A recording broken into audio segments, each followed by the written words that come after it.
జాగ్రత్త లేదు. దేవుని స్తోత్రం.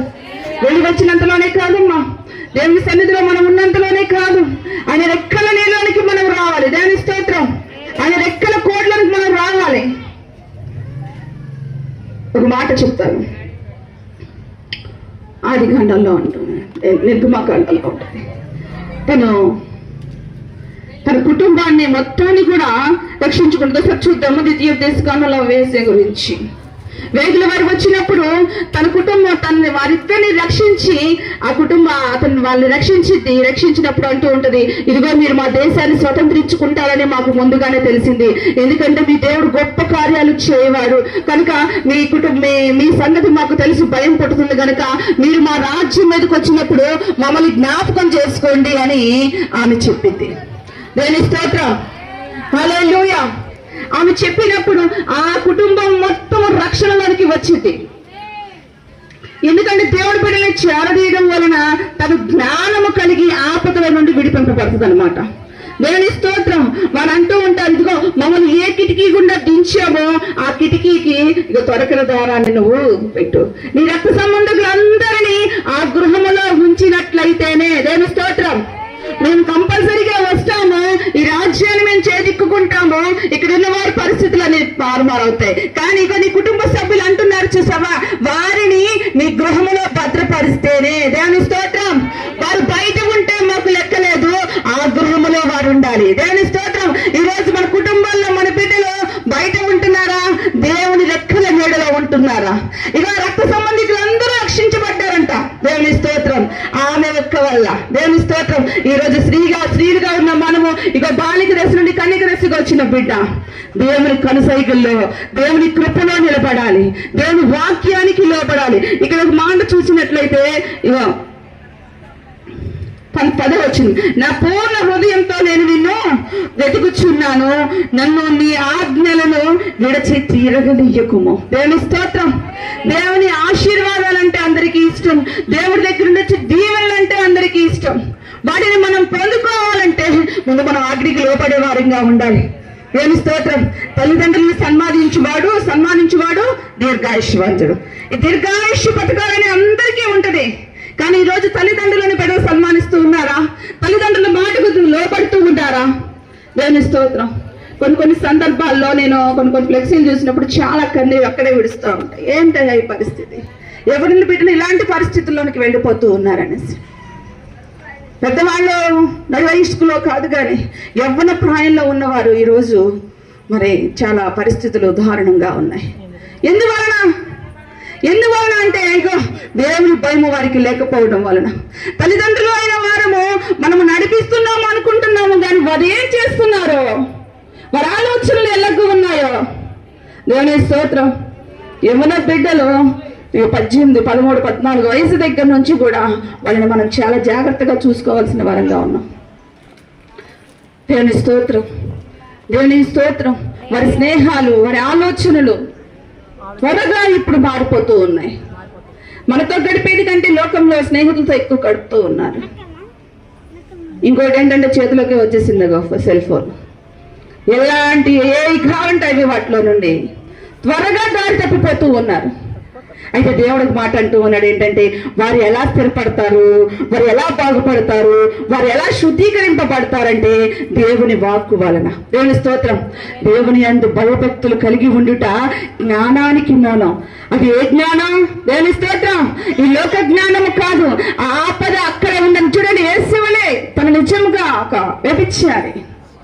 దేవుని స్తోత్రం. కానీ దేవుని యందు భయము ఆ కుటుంబాన్ని రక్షింపబడింది. దేవుని స్తోత్రం. తన అన్నదమ్ములు, తన కుటుంబం మొత్తము రక్షణలోకి వచ్చారంట. దేవుని స్తోత్రం. అటువంటి జ్ఞానం మనం కలిగి ఉండాలి. ఈ లోకము ఆ మనుషులను బట్టి మనము మాట్లాడకూడదమ్మా. మనం ఏది చేసినా ఏది చూసినా అయ్యో ఈ వాక్యానికి సరిగా ఉందా లేదా, వారు అలా ఉన్నారు వారిని బట్టి నేను ఇలా ఉన్నాను అంటే కాదు. వారు నరకంలోకి వెళ్తే నువ్వు వెళ్తావా? ఇగో అక్కడి నుండి తప్పించేది ఈ వాక్యం. దేవుని స్తోత్రం. అక్కడి నుండి విడిపించేది ఈ వాక్యం. మనిషిని బట్టి మనం ఎప్పుడు ఆలోచనలు చేయకూడదు. ఆమె అలా నింది కదా, ఆమెను బట్టి నేను మాట్లాడతాను కాదు. నీ దేవుడు నీతో ఏం చెప్తూ ఉన్నాడు, నేను ఎలా లోపడమంటూ ఉన్నాడు. దేవుని స్తోత్రం. హల్లెలూయా. ఉది కలిగిన కన్నికలు సంగతి మనకి తెలిసిందే. దేవుని స్తోత్రం. సిద్ధపడయ్యారు 10 మంది, కానీ దేవుని సన్నిధికి చేర్చబడిన వారు, దేవుడు వచ్చినప్పుడు నిలబడిన వారు ఎంతమంది? వారు ఆ 10 మంది గుంపులోనే ఉన్నారు. ఈ రోజు నువ్వు కూడా ఆ సన్నిధిలో ఉన్నాను అనుకుంటున్నావేమో, ప్రార్థన చేస్తున్నాను అంటున్నావేమో, వాక్యానికి లోపడుతున్నాను అనుకుంటున్నావేమో, కానీ వారు కూడా 10 మంది ఉన్నారు, కానీ అందులో సిద్ధపడిన వారు 5గురే. దేవుని స్తోత్రం. హల్లెలూయా. గుంపులో మనం ఉండడం కాదు, ప్రత్యేకింపబడిన వారంగా మనం ఉండాలి. దేవుని స్తోత్రం. హల్లెలూయా. ప్రభు గారి కాలంలో కూడా ఇక పెంతెకోస్తు పండుగ అన్న రోజు అనేకులు అక్కడ ఉన్నారంట, కానీ మేడ గదిలో ఉన్నది 120 మంది మాత్రమే. దేవుని స్తోత్రం. ఆ సంబరాల్లో చాలా మంది ఉన్నారు. ఈరోజు భోజనాల్లో చాలా మంది హడావుడి, సంతోషం, సమాధానంగా ఉన్నారు, సంతోషం. కానీ దేవుని అనుభవిస్తున్న వారు ఎవరు? దేవుని స్తోత్రం. ఆ పెంతెకోస్తులో ఇక ఆ సంతలో చాలా మంది ఉన్నారు, గొర్రెలు కొనే వాళ్ళ దగ్గర చాలా మంది ఉన్నారు, ఇక అన్ని కొనుక్కునే వాళ్ళ దగ్గర చాలా మంది ఉన్నారు, కానీ మేడ గది అనుభవంలోకి వచ్చేసరికి 120 మందే ఉన్నారు. దేవుని స్తోత్రం. అందులో పాల్గొన్నవారు 5,000 మంది పైనేనంట. ఆ పండుగను ఆచరిస్తున్నవారు, కానీ మేడ అనుభవంలోకి వచ్చిన వారు 120 మంది. దేవుని స్తోత్రం. మనం ఆ పండుగలో ఉండడం కాదు, దేవుని అనుభవంలోనికి రావాలి. దేవుని స్తోత్రం. క్రిస్మస్ పండుగ మొన్నే జరిగింది, ఎంత సంతోషంగా చేసుకున్నారు కదా.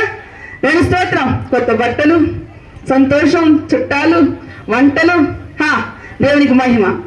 కలిగిన వాటిలో సంతోషించడంలో తప్పు లేదమ్మా, కానీ ఎంత మట్టికి ఆయన రాకడ గురించి ఆలోచిస్తూ ఉన్నారు. దేవుని స్తోత్రం.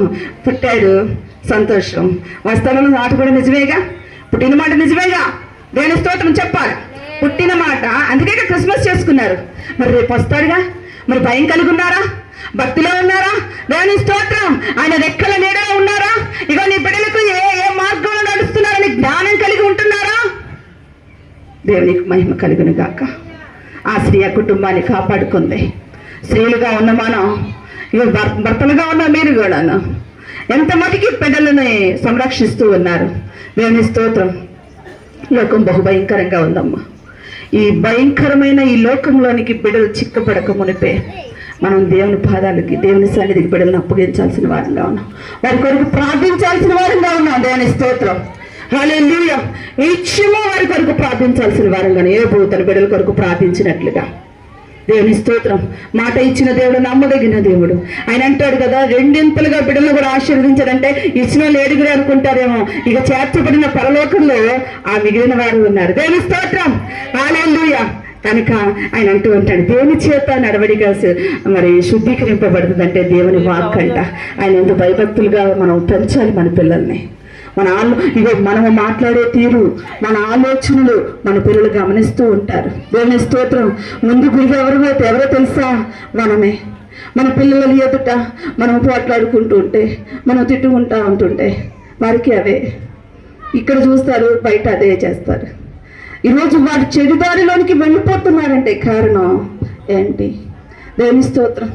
మనము వేకువనే లేచి ప్రార్థించే తల్లుల్లా ఉంటే, వేకువనే లేచి దేవుని స్తుతించే తల్లుల్లా ఉంటే, ఇక కుటుంబ ఆరాధన చేసుకుంటూ ఇంట్లో సాయంకాలం, రాత్రికాలం సమయంలో అందరూ కలిసి దేవుని స్తుతిస్తూ ఉంటే, దేవుని స్తోత్రం. హల్లెలూయా. ఇక ఆయన అంటున్నాడు, రాఘవ ఉగ్రతను చూసి దాటపడతారంట. దేవుని స్తోత్రం. ఆయన రెక్కల నీడలో ఇక కోడి తన పిల్లల్ని కాపాడినట్లుగా కాపాడతాడంట. ఆయన మాట ఇచ్చిన దేవుడు నమ్మదగిన దేవుడు. మనం ఆ మాట మీద ఉండలేకపోతూ ఉన్నాం. దేవుని స్తోత్రం. ప్రార్థిస్తున్నాం, పాటలు పాడుతూ ఉన్నాం, వాక్యానికి లోబడుతున్నామా? వాక్యం ఏం చెప్తూ ఉంది? జ్ఞానవంతురాలైన స్త్రీ అంట తన ఇల్లు కట్టుకుంటుందంట. కట్టుకోవడం అంటే మేడ మీద మేడ వేయడమా? దేవుని స్తోత్రం. మేడ మీద మేడ వేయడమా? తన కుటుంబాన్ని, తన బంధువులను, తన స్నేహితులను అందరినీ కూడా ఆదరించే వారంగాను, ఇక వారు ఏమి చేస్తున్నారో, వారి స్థితిగతులు ఎలాగున్నాయో గమనించే వారంగాను, ఏదో అయిపోయాక అయ్యో బాబు అనే దానికంటే ముందుగానే దేవుని స్తోత్రం. దేవుని స్తోత్రం. సొలొమోను చెప్తూ ఉంటాడు, ఎందరకడలు వేసిద్దంట దేవుని స్తోత్రం. పనివాడికి పనప్ప చెప్పిద్దంట. గౌరవం దగ్గర మనకు కొనియాడతారంట. ఇప్పుడు మన కోసం మన భర్తలే కానీ, మన చుట్టాలే కానీ ఏమని కొనియాడుతున్నారు? దేవుని స్తోత్రం. మంచి అమ్మానేనా?